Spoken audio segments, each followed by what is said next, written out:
તો સાબરકાંઠાના ઈડરમાં પણ વરસાદી માહોલ જામ્યો હતો ત્યારે સાબરકાંઠામાં ભારે વરસાદને પગલે નદીઓ વહેતી થઈ છે। ઘઉંવાવ નદી વહેતી થતાં ડ્રોન વિડીયો વાયરલ થયા છે।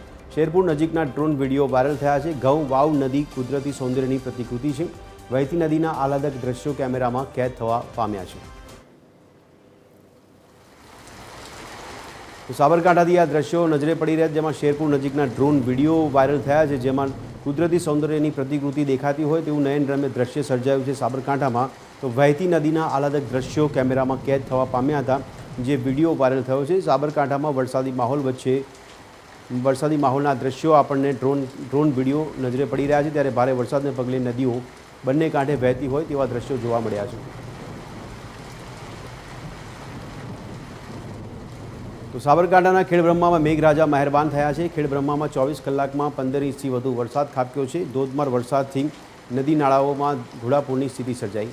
ભારે વરસાદથી અનેક ખેતરોમાં પાણી ભરાઈ જવા પામ્યા હતા। ઘણા ખેતરો બેટમાં ફેરવાઈ ગયા છે। તો ભારે વરસાદે ખેડૂતોના ખેતરમાં પડેલ ઘાસચારાને મોટું નુકસાન પહોંચાડ્યું છે।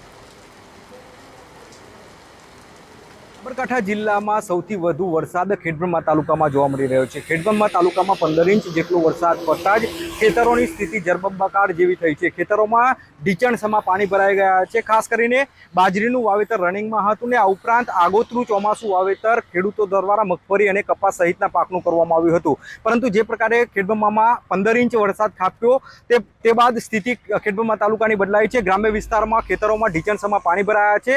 સમુદ્ર જેવા દ્રશ્યો ખેડબ્રહ્માના ખેતરોના જોવા મળી રહ્યા છે અને ખાસ કરીને મગફળી અને બાજરીના પાકને નુકસાનની ભીતિ જોવા મળી રહી છે।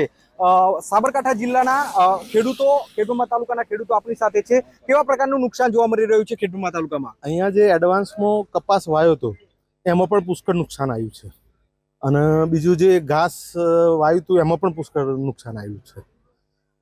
મગફળીનું પણ પુષ્કળ નુકસાન છે। પાણી જોવો ને તમે કેટલું બધું દેખાય છે। રાત્રે જે 10 થી 15 ઇંચ વરસાદ પડ્યો છે એમાં સૌથી વધારે નુકસાન અમારા અહીંયા ખેડબ્રહ્મા તાલુકામાં ગલોડિયા, લક્ષ્મીપુરા અને રોધરામાં થયું છે। મોંઘું બિયારણ લાવીને ખેડૂતો દ્વારા ખેતી કરવામાં આવી હતી પરંતુ વરસાદના કારણે જ અહીંયા ખેતી ઉપર પાણી ફરી વળ્યું છે। ખેડૂતોની પાક નિષ્ફળ જવાની ભીતિ સર્જાઈ છે। નીતિન પટેલ, TV 13 ગુજરાતી, સાબરકાંઠા।